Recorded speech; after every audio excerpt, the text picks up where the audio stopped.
Hey guys, welcome back to STA Farms. So hay season 2026 is finally here, but we're under a time crunch and we're not sure if we're going to beat the clock to get it all put up. All right, so we've been under a drought for the last several months and it's caused our hay not to be ready to be worked up early as we normally would. Last week, we got about 4.5 inches of rain early in the week. And now it's finally dried up to where we can get in the field and work it up. However, we've got more rain coming in about 4 days. So we're under the time crunch of getting our hay cut, raked, and rowed before the weather moves in. If we don't get it done, we lose our hoe crop this year. So yesterday afternoon, Aaron, Casey, and I got the mower hooked up to the Massey. He got it laid off for me. So now while he's at work, Casey and I are going to head over and see how much of the field we can get cut before he gets off work.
Guys, so that has our big field cut. We still have another field back up there. It's about 8 acres still yet to cut, but this big field here, if I remember correctly, I think Aaron said it's 10 to 12 acres right here. I will say that this hay is not very thick. We did not put fertilizer on the hay this year because of the fertilizer prices.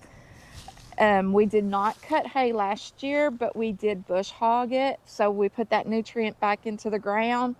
But we really needed to cut hay this year to finish filling up our hay shed. But like we said, we didn't fertilize it because of the cost of it. So we are hoping to be able to roll in the next 2 days or so. I've still got to talk to Aaron this afternoon to see if he thinks it needs to be tedded or if it's going to be okay and just ready to rake in another day. Yeah. So, are you decided to join me? Yeah. Say hi. Hi. All right, guys. So we'll figure out what Aaron's decided to do and we'll hit you back later. Hey guys, so it's the next day and let's see, where did I leave off yesterday? Yep, that's right. I had just got this big field finished and this field is 12 acres in total. And then we were deciding if we was gonna wait and do the upper field yesterday or do it today. But after I talked to Aaron, we decided to go ahead and cut it yesterday afternoon. But my camera died on me, so I wasn't able to bring you guys along with me. So today we have hooked up to the tedder. To be honest with you, looking at this, as thin as it is and everything, it doesn't really need to be tedded out down here, but the upper field is a lot thicker and it needs to be tedded. But the hay rakes better if we ted it. I don't know why that is, but it just does. It helps rake it up off the ground a lot better after it's been tedded out. So anyway, we are hooked up to the tedder, and we're going to oil and grease it and get the PTO hooked up and get it going. Are you done yet? No, not yet. Not yet. Are we there yet? Not yet. Are we there yet? Not yet. Heard it pop. Yeah. Now, where's our chain? Right there it is.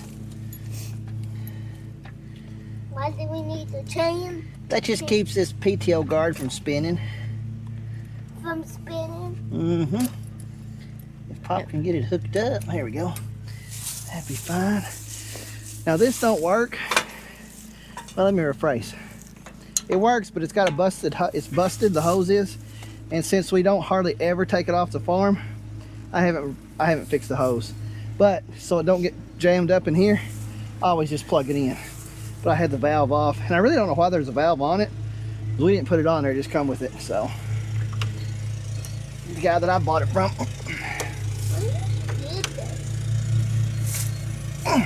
Well, what?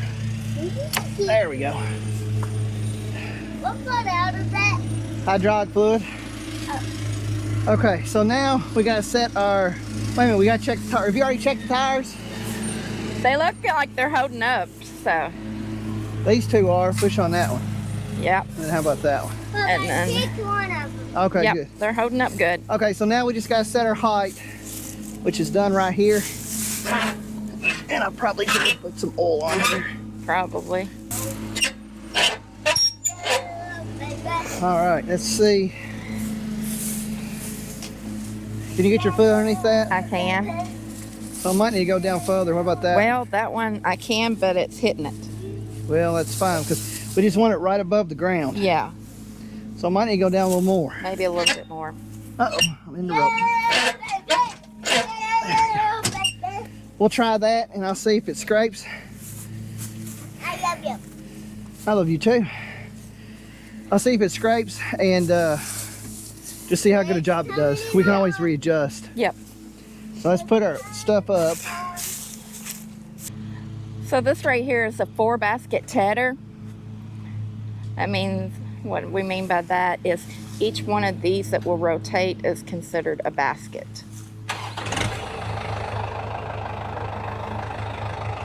And there's 2 on each side of the PTO shaft, so therefore it's a 4-basket tedder.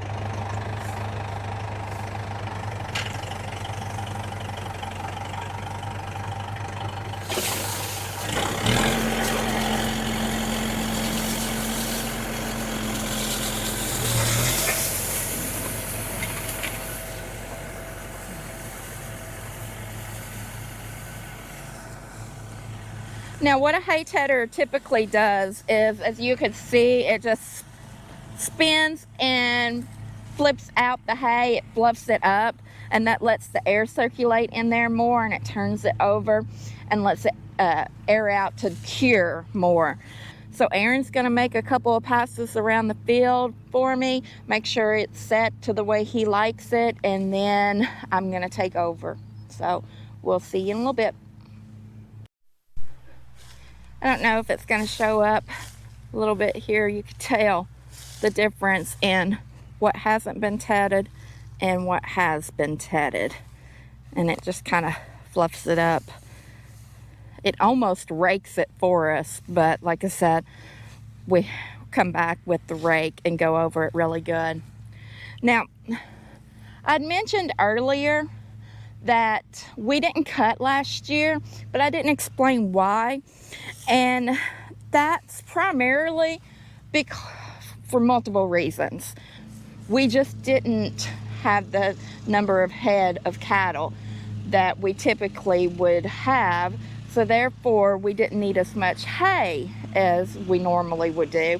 And 2, we built the hay shed a few years ago and then added on to it 2 years ago. By being able to have the hay shed, it helps the hay to just last longer, and the quality is not deteriorated because it's under shelter. So therefore, we had a full hay shed, and we didn't have a huge number of cattle, so we didn't need to cut hay last year. So we didn't do it. I mean, that saved us on time and fuel. Then that saved us on wear and tear, and it also saved us just from the headache and the hassle of it. We did bush hog this last year. Aaron bush hogged this in the fall, so that put the nutrients back on it. And then, as I mentioned earlier, we didn't fertilize it this spring because fertilizer prices are outrageous. So it didn't really grow as tall as it normally would and as thick as it normally would be. But we're going to get what we need. We're going to finish filling up the hay shed, and we'll go from there. We do have a few more head of cattle than we did last year, but I don't think we're going to be in any issues of running out of hay. Okay, here comes Aaron. He's got the field laid off for me. So I'm going to jump on the tractor and finish tedding. He and Casey's going to try to get things together in case we get to Bell tomorrow, which we're hoping we get to, because in 2 days it's supposed to start raining.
Hey guys, so Brainy is just finishing up the tedding. She's taking the tractor and the tedder back to the house.